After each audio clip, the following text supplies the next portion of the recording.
finishes often come up from, and this is from when we're attacking the turtle position. So I don't yet have the back, I don't have my seatbelt grip or my hooks.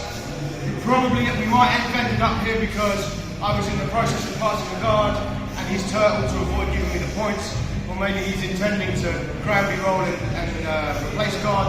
But in any case, we're here. First things first, I want to get control over the hips. And so I'm putting my weight down across Wayne's hips, because what I don't want him doing is having free hips move around and he gramby rolls and replaces guard. Yeah. Most of what he needs to do to improve his position is going to come from his hips. So I'm going to look to control his hips.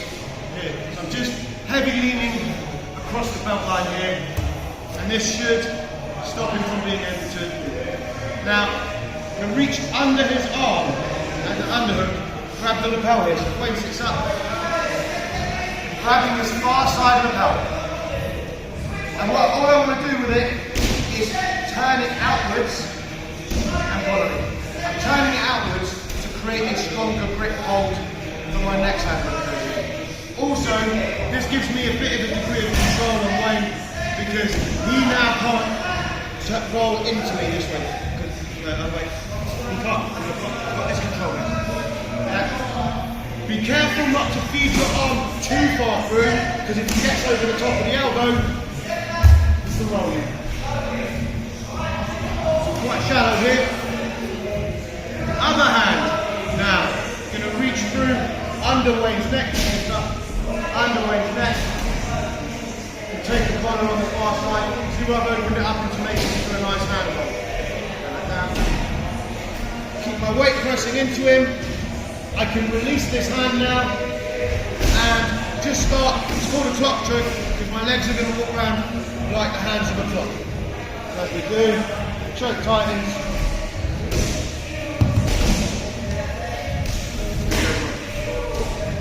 One more time, we're in turtle. Controlling the position first by controlling the hips. Reach in, open up this far side of the lapel. Reach in, under Wayne's neck. Grab the collar. This hand can release, or if you like, and you can reach it, you can reach to this side. Makes it slightly tighter. Don't necessarily need to though. Wrist stays strong, I punch down, lean, and just walk around like the hands of a clock. Finish the choke.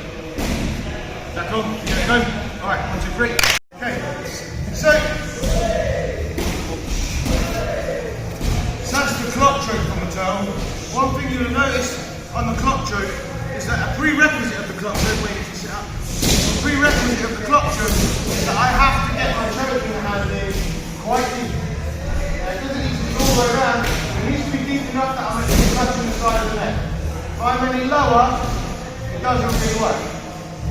The other problem with this particular situation as well is that once you've opened this out, partners in turtle, they are going to defend their neck. It can be very difficult to get a high grip in. What's often easier is, as Wayne's defending high up his neck, I get another grip. So this is where my grip is now.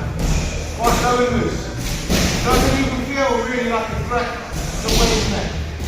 So this time I've got this low grip. Clearly the clock choke isn't going to work. I'm not going to be able to get the kind of pressure that I want.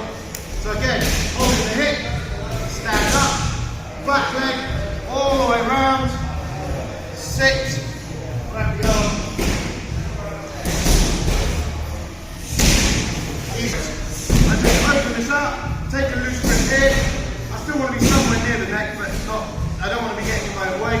Push on the hip, stand up, back leg, all the way over.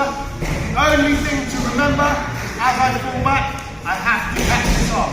If I don't catch this arm, when I roll back, we're just going to keep turning. So the crucial detail there is catching the arm. I should show it one more time. Here, I open him up. I can't get a deep grip from my clock choke, so I managed to get a loose grip, a little bit lower down the collar. Push on the hip, spin round, all back, remembering to catch the arm as I go.